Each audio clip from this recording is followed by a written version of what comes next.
이 새벽 우리에게 주신 하나님 말씀은 열왕기상 2장 1절에서 12절 말씀입니다.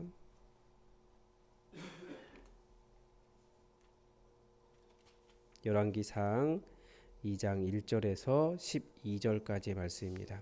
우리 하나님의 말씀을 다 함께 받들어 읽겠습니다. 다윗이 죽을 날이 임박함에 그의 아들 솔로몬에게 명령하여 이르되 내가 이제 세상 모든 사람이 가는 길로 너는 힘써 대장부가 되고 내 하나님 여호와의 명령을 지켜 그 길로 행하여 그 법률과 계명과 율례와 증거를 모세의 율법에 기록된 대로 지키라. 그리하면 내가 무엇을 하든지 어디로 가든지 형통할지라. 여호와께서 내 일에 대하여 말씀하시기를 만일 내 자손들이 그들의 길을 성품을 다하여 진실이 내 앞에서 행하면 이스라엘 왕위에 오를 사람이 내게서 끊어지지 아니하리라 하신 말씀을 확실히 이루게 하시리라. 스루야의 아들 요압이 내게 행한 일 곧 이스라엘 군대의 두 사령관 넬의 아들 아브넬과 예델의 아들 아마사에게 행한 일을 내가 알거니와 그가 그들을 죽여 태평 시대에 전쟁의 피를 흘리고 전쟁의 피가 자기의 허리에 띤 띠와 발에 신은 묻혔으니 내 지혜대로 행하여 그의 백발이 평안히 스올에 내려가지 못하게 하라. 마땅히 길르앗 바르실레의 아들들에게 은총을 베풀어 그들이 내 상에서 먹는 자 중에 참여하게 하라. 내가 내 형 압살롬의 낯을 피하여 도망할 때에 그들이 내게 나왔느니라. 바울임 베냐민 사람 게라의 아들 시므이가 너와 함께 있나니 그는 내가 마하나임으로 갈 때에 악독한 말로 나를 저주하였느니라. 그러나 그가 요단에 내려와서 나를 영접함으로 내가 여호와를 두고 맹세하여 이르기를 내가 칼로 너를 죽이지 아니하리라 하였노라. 그러나 그를 무지한 자로 여기지 말고 너는 지혜 있는 사람이므로 그에게 행할 일을 알지니 그의 백발이 피 가운데 스올에 내려가게 하라. 다윗이 그의 조상들에게 함께 누워 다윗성에 장사되니 다윗이 이스라엘 왕이 된 지 40년이라. 헤브론에서 7년 동안 다스렸고 예루살렘에서 33년 동안 다스렸더라.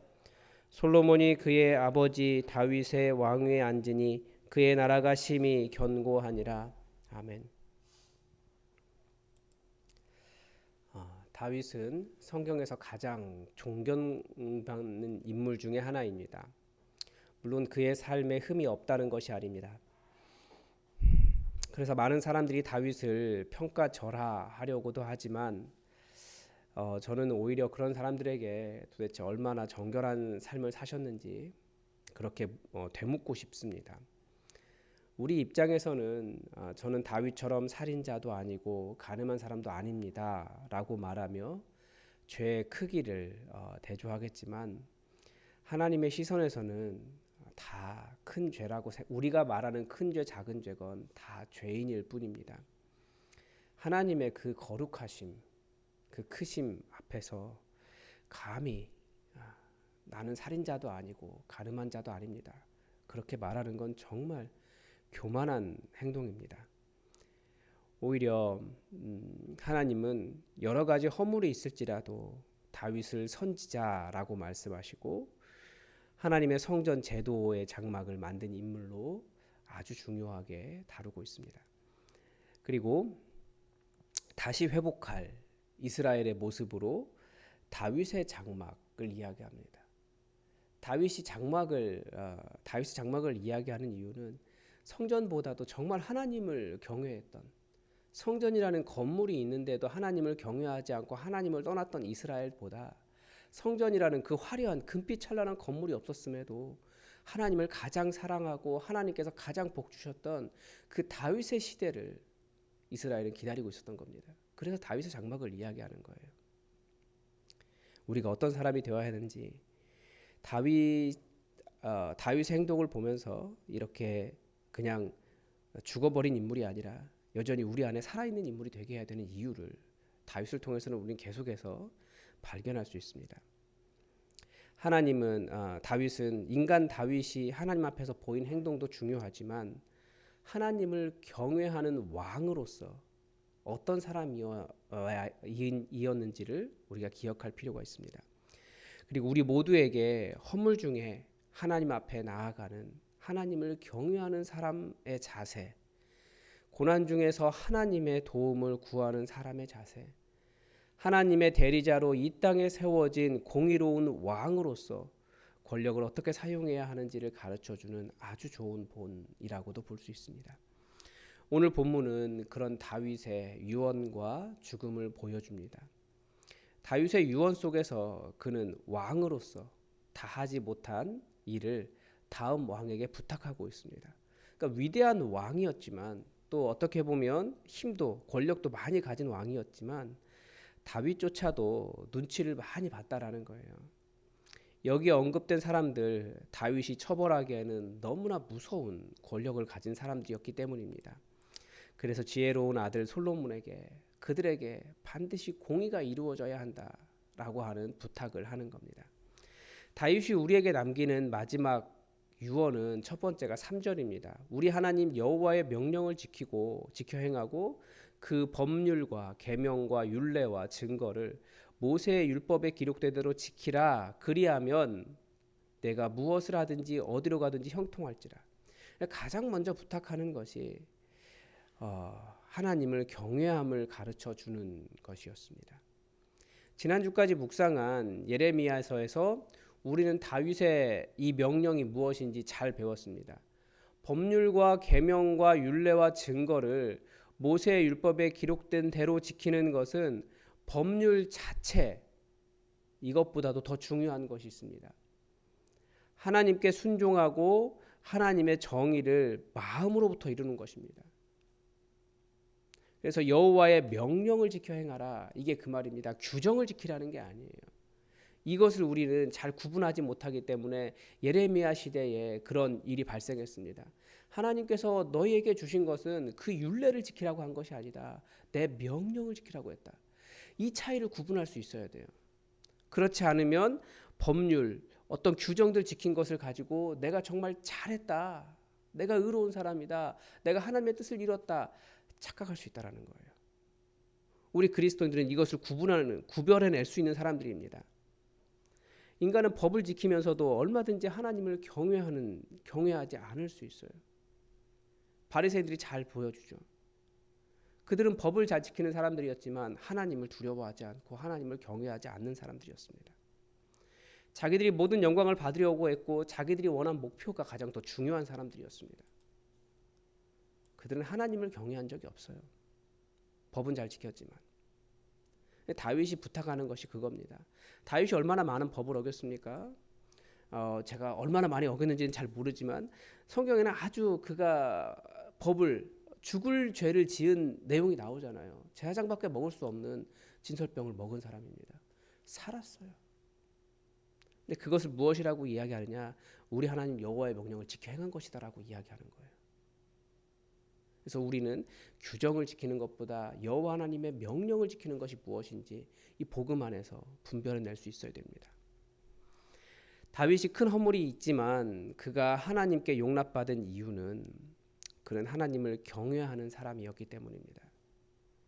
우리가 어떻게 하나님을 경외할 것인가?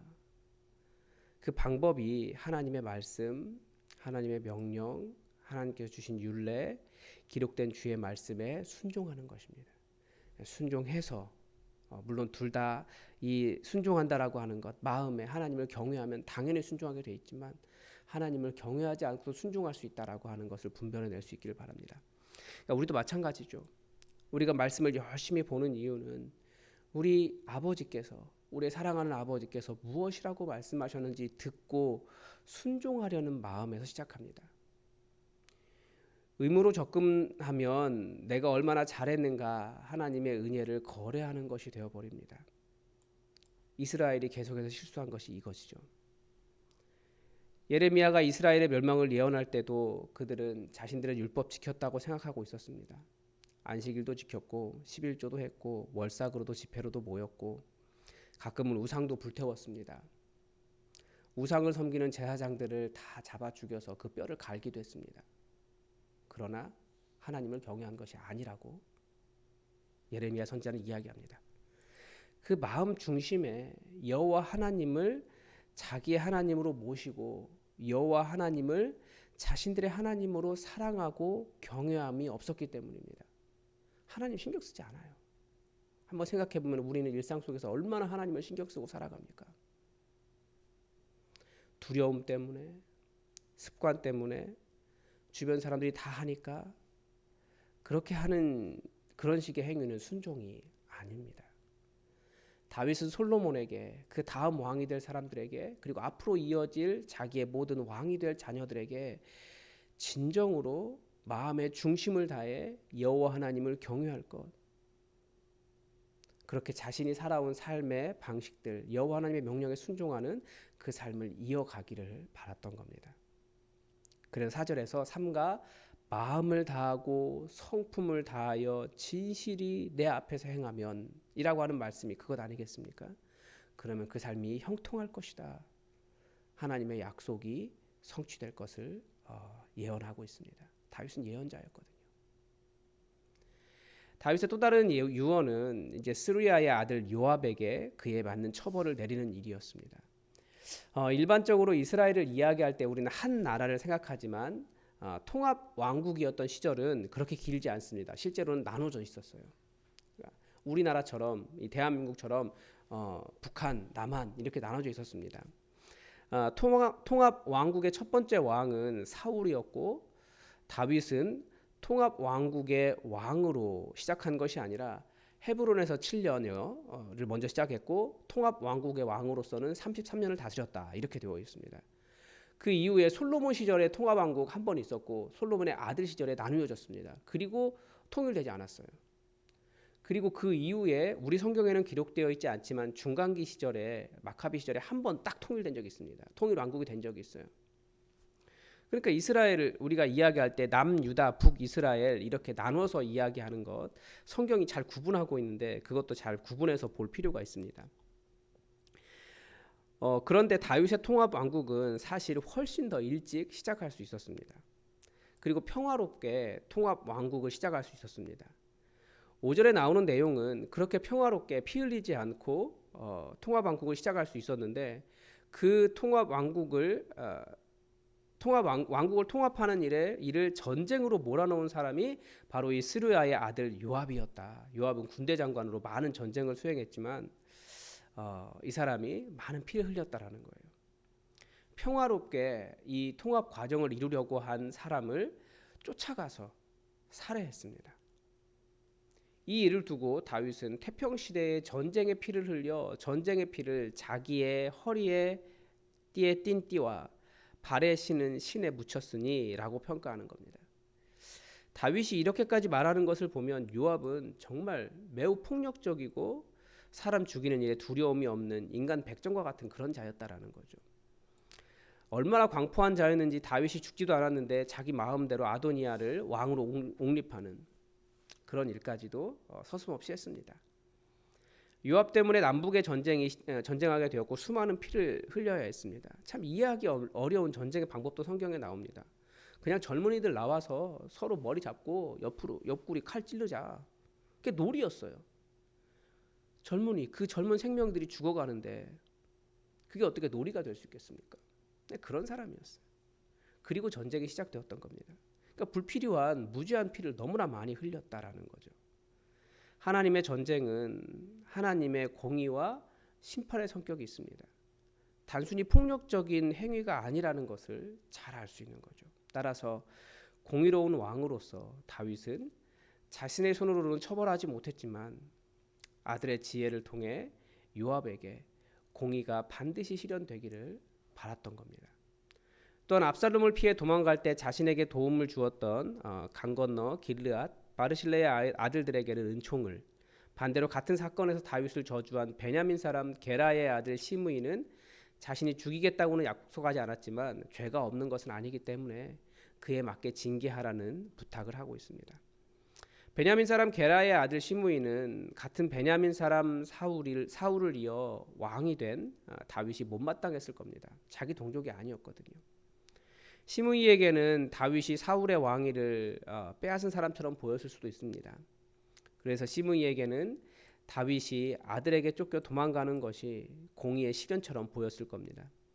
그런데 성경은 그 사람 눈에는 정이었겠지만 그것은 어디까지나 자기 생각뿐이었다라는 것을 가르쳐 줍니다. 우리는 내가 생각하는 것을 정의라고 생각하는 경우가 있습니다. 그러나 정의는 오직 여호와 하나님이십니다. 나는 옳지 않을 수 있다라는 그런 겸손을 절대 잊으면 안 됩니다. 오직 선하신 분은 여호와 하나님이신 것을 알고 하나님께 순종하는 마음을 갖춰야 할 겁니다.